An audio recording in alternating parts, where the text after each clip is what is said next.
My wife, 38F, and I, 39 male, have been together for 12 years. I don't know how to describe it other than calling it the perfect relationship. I think in 12 years we've only ever gotten to the point of really raising our voices at one another maybe 2 or 3 times. We do everything together but always have never had issues allowing each other to lead our own lives and follow our own interests. We bought a house where we wanted. We both have good high-paying jobs that have great work-life balance. Basically it's been everything short of perfect. We've been trying for 2 years to get pregnant and it hadn't been happening. We were just about to start the fertility stuff when I came home from a work trip, and guess what, she's pregnant. I had this weird instant thought of, wait, I thought we didn't try during the week last month because of the fertility testing. But I couldn't remember exactly because, to be honest, we were busy at it. So I just assumed I misremembered. Now, I travel around the country pretty regularly for work. Other than COVID, I've been on the road as much as 40 weeks a year sometimes. Since COVID it's been less but still more than a week a month. Over the last 4 to 5 years my wife has gotten very friendly with a guy she works with, let's call him Matt. Matt is slightly younger, I think 34 or so. I know him, he's married, I know his wife. They've worked together for I think 7 years or so. He's always been around, him and I have been friendly. Have I ever thought something was happening? No, but I've always thought. You'd be a fool to not think there's even a 1% chance your spouse would go outside the relationship. Maybe I'm naive, but I've always seen it as a safeguard to not take my wife or any other partner in the past for granted. She's never given me a reason to think she'd do that. But anything is possible. So about a month ago I'm out of state for work and she's at home. I ask her what she's doing earlier in the day and she says Matt is coming by for dinner. Not out of the ordinary, Matt comes by from time to time. Sometimes with his wife, sometimes without, sometimes when I'm not there. I don't think much of it. We have a security system which includes cameras both inside and outside of the house which we installed after an unrelated incident a few years ago. They record and are live accessible by both her and I. I often use those cameras to check on the dog when I or both of us are away, as the rest of the system is monitored by a company in case of an alarm going off. She knows I check those cameras, there's a system installed where I can talk through them. I'll mess with my wife and she will with me on them if either of us are out of town. She travels for work as well, but far less than I do. Point is, it's known that I check them often when I'm not at home. So I turn on the camera and I see my 4 months pregnant wife, lying on the floor, on her side with Matt sitting, straddling her legs and using a foam roller to massage her hips. So I'm like, okay. What the fuck is this? I start rewinding through the footage and they are eating and talking normally, but then they get on the couch and get under the same blanket. Now, they are feet to feet, but that couch isn't that big. Then they move to the floor and that's when I logged in. Anyway, I text her, I'm still watching the cameras, they both look like deer in headlights, and he very quickly leaves. We get into an argument. She isn't mad at me accusing her, but she's adamant that nothing has or ever would happen, and that what I saw was innocent, and she was complaining about being in pain from the pregnancy. Which I know is true, she's already having some issues with back pain etc. The biggest point of that discussion was I asked if I were there would you two have been comfortable doing any of that in front of me, and she reluctantly admitted, no, probably not. I told her I didn't want to talk after that and we'd talk when I got home 3 days later. That's when it hit me. What if my weird gut moment feeling about her telling me she was finally pregnant was this? What if my 1% happened and this is not my child we are having? Now, it eats away at my while I'm at a hotel alone 1,000 miles away for 3 days. I reconcile with myself that I think it's less likely than more likely that something between them has happened. But basically my 1% just jumped to 10%, 20% maybe? I get home and she's on eggshells and doesn't mention it. I kinda wait to see what she's going to do. 2 days later she finally brings it up and breaks down. Swears nothing has happened, she would never. Doesn't do anything over the top to try and prove anything. Which I took as a good sign. But anyway, we talk out the issue and everything to a point of at least moving forward for now.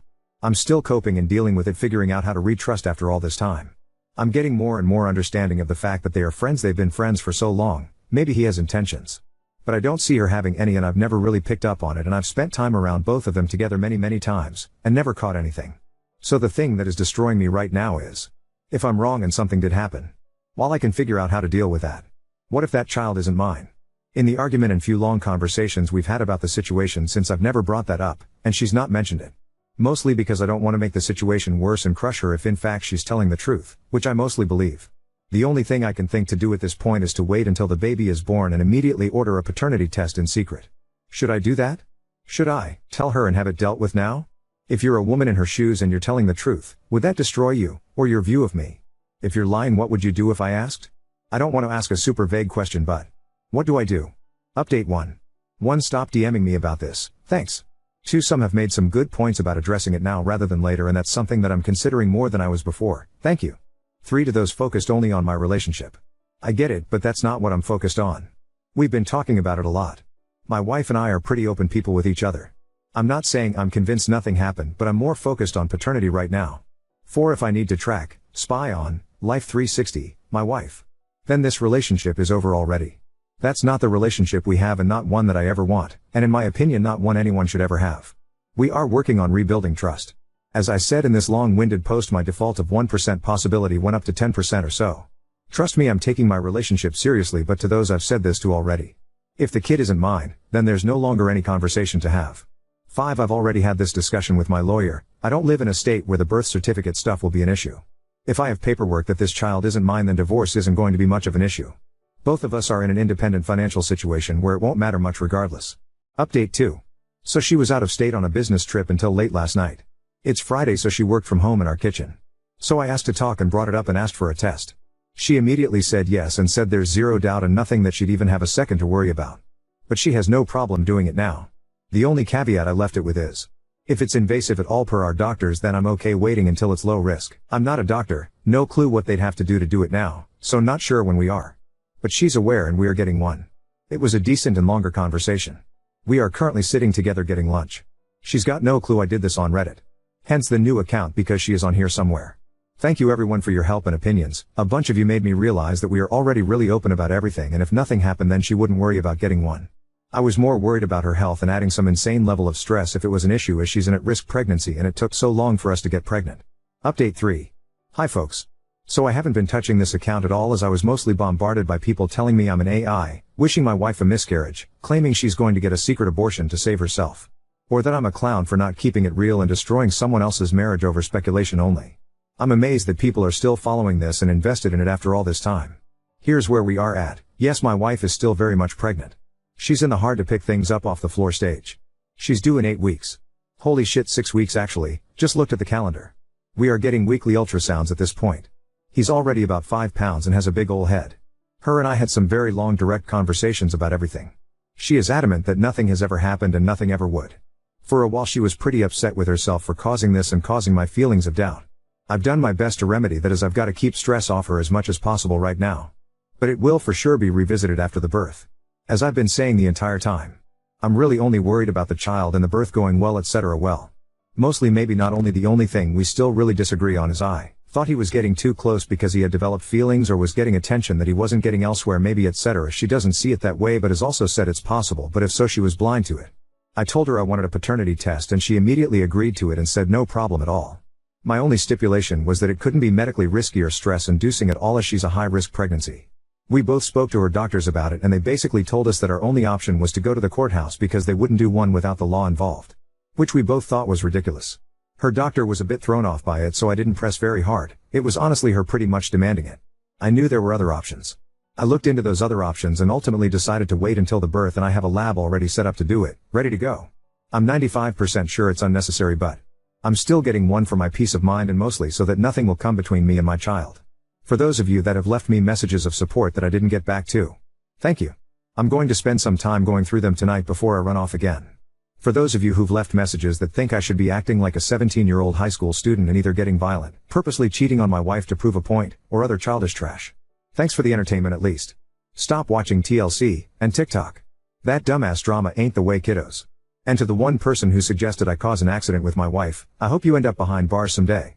It's really likely I'm not going to come back here after tonight until after I get the results from the lab. So if you're really still interested in the results, come back in 1.5 to 2 months. I've been told the results take about 48 hours once submitted. I'll give you your Maury moment then.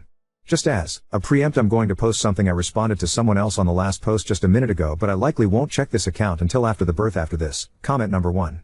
People seem to be reading into the reasons I thought all this was more than what I said. I've seen, dude, they were in bed together. You caught them or they were cuddling under a blanket. Totally get how the telephone game works. But I never said any of that. So I'll clarify, I guess. Here's exactly what I saw. They were on the sectional couch in my living room at either ends under the same large blanket, feet to feet. The massage. She was laying on the floor in her side, he was sitting by her feet and rolling one of those big foam rollers on her back and side, which is something I do all the time because she's been complaining about back and outer hip pain. Still enough for me to raise a concern with her. But people seem to be reading into that as they were basically dry humping and thought you couldn't see. Comment number 2. I'm being told that I'm being oblivious and ignoring the obvious. And letting her and him off the hook. This is a direct comment I left someone giving my thoughts on that. I think they said something like, "This is what guys who choose to have their head in the sand say." My response: yeah, I'm pretty well aware of that. I've also stated many times that my wife is a high at risk pregnancy, so I've decided to try and not explode things until I know something for a fact and risk what would potentially be the only opportunity I have to have a child at my age. If it turns out I'm wrong and that happens because I blew all this up over nothing, I don't know how I could live with myself. And my marriage likely wouldn't survive that anyway. So I don't see that as a winning option. If I deal with it calmly and like an adult, and if I'm wrong, then great, we can move on. And if I'm right, then it can still be dealt with accordingly. Facts and not speculation. If the child is mine, and the birth goes well, then we have a healthy child and I can deal with the remainder of any damage she has or hasn't done without risking potentially the only child I'm going to have. Trust me. I'm not ignoring it, I'm choosing to support my wife to get through the pregnancy first. Then I'll deal with the rest of it. It's probably been the hardest thing I've ever done emotionally. But here we are. I know I'm a sarcastic sob in some of these comments, but honestly, thank you for everyone's concern, and I have gotten some good advice from people. Mostly this has been a bit cathartic to write all this down as. Most of my friends are toxic dudes who are more interested in fighting about golf or some other pointless shit. Love em. But I don't really have anyone other than her to talk to about any of this. So honestly, thank you. Now on to second story. Father left my mother for his depressed mistress. My aunt mocked her to her face, I laughed, and now my dad's mad at me. 2 years ago my father left my mother to go with his mistress, whom I will call Anna, common name. My mother never had any idea about the infidelity. Anna knew that my father was married. She even went to the house with him to take his things. One day he simply told my mother that he is no longer in love with her and wants to be happy with Anna. I was there when everything happened. Anna was depressed. She has many scars on her legs and arms. I don't go to my father's house. It makes me uncomfortable to be around them for obvious reasons. Anna is overly nice and it's really uncomfortable. A few days ago it was my grandfather's birthday and the whole family was together, including Anna. I have an aunt who suffers from depression and other more heavy things like schizophrenia. She has tried to hurt herself many times. At one point in the night there were only my father, my aunt, Anna, another aunt and I in the living room. For some reason my aunt and Anna were talking about some serious things, and at one point Anna began to say that depression made her do many things trying to feel fulfilled, that she could only overcome depression when she met my father and he saved her, that meeting him was the key to overcome her depression, and now she's finally happy thanks to him. I know about that because Anna often tried to bond with me by telling me how much she suffered in her life and how my father saved her. She has always justified herself that she was depressed and was in a hard place in her life before my father saved her. It always makes me feel uncomfortable and I don't feel empathy for her no matter how sweet she is. Talking about how many times you try to kill yourself in front of my 8-year-old sister, it's not something normal. Anna has always tried to paint her relationship with my father as a fairy tale that began in a different way, but that she doesn't regret anything because her world is perfect now. At that moment my aunt said something like, "I tried to save myself by going to a psychologist, not by jumping on the dick of a married man," and then she began to say that depression made her want to jump off a bridge but not ruin a family. I just laughed. It was funny. My aunt may have her mind elsewhere all day, but it was crazy to see her make such a sly comment. But when my father was taking me home, Anna was crying and he scolded me for laughing at what my aunt said, saying that no one knows everything that Anna suffered. I know, she always talks about that. I didn't apologize, but now I think, was I really wrong to laugh? From my point of view, my aunt was right. Update 1. Hello, some things happened over the weekend. My aunt came home, I live with my mother, and told my mom what happened. My mother hates my dad for obvious reasons, but still she's been really nice to him and tried to keep us out of all those problems they have. My mother is honestly a saint. My sister is an 8-year-old girl and she really hates Anna. Anna once tried to get along with my sister and told her about the time she wanted to commit suicide and how my dad saved her. After that my sister came home asking my mother if she had ever thought about committing suicide. That's not a question an 8-year-old girl should ask, and my sister even asked me questions about suicide after that. I don't really know what else exactly Anna said to her, but it definitely affected her as a little girl. It's not even something you should talk about with a girl of that age. My mother was furious, and since that day she forbids my father to have my younger sister near Anna as she considers her a dangerous and unstable person around children. Since that day things have been really tense between my father and my mother. My little sister doesn't want to visit our father, so she is fine with this. My aunt told my mother that Anna talked about it again, but this time in front of me. Apparently my father and Anna were totally forbidden to talk about these things in front of me too. I'm not a little kid, but apparently that was the arrangement my mother made with my father when she set boundaries for them. My aunt told her what happened that day, and I confessed to my mother that Anna and my father talk a lot about those suicide attempts in front of me, which is something I should have talked about before, but at that moment I didn't want problems and decided to just ignore them. I told my mom that for that reason I am not going to my father's house anymore, and my mother got very upset with him. The next day she went to talk to my father. I don't know what they talked about. She just came back saying that Anna can't get close to us anymore. She told me that she can't forbid me from being near my father, and that's my decision, but Anna is extremely forbidden to set foot in the same place where I and my sister are. My paternal grandparents agreed, and my aunts too. They knew about the situation with my younger sister. I haven't spoken to my father, but my cousin told me that my father argued with my grandfather. He often says that Anna is a good person and we don't understand the pain she suffered, so I guess he's upset with all of us now for our great lack of empathy, as he always says. I don't know, at least now I won't see them for a while. Update 2.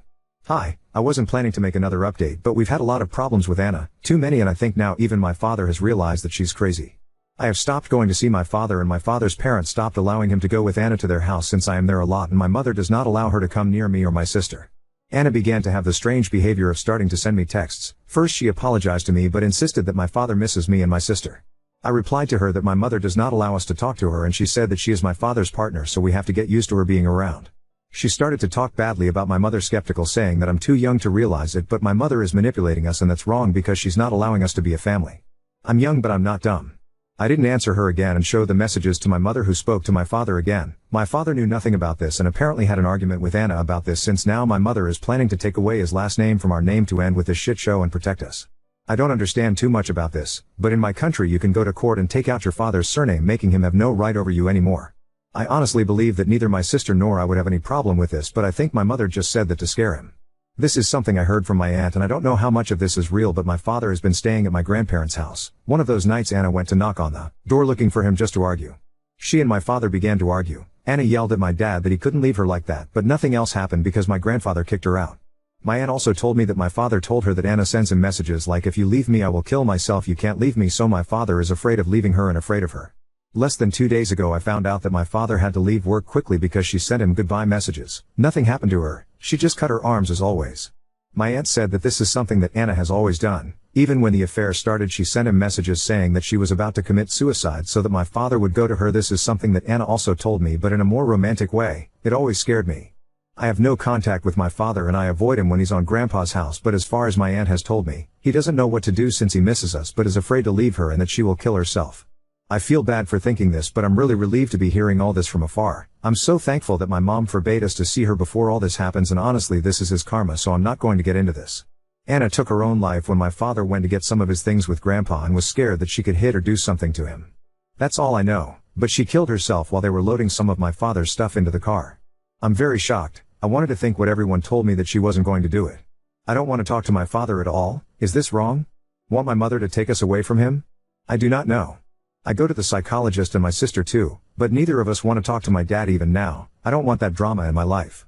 My psychologist says it's normal and I shouldn't talk with him if I don't want to. My sister hates him.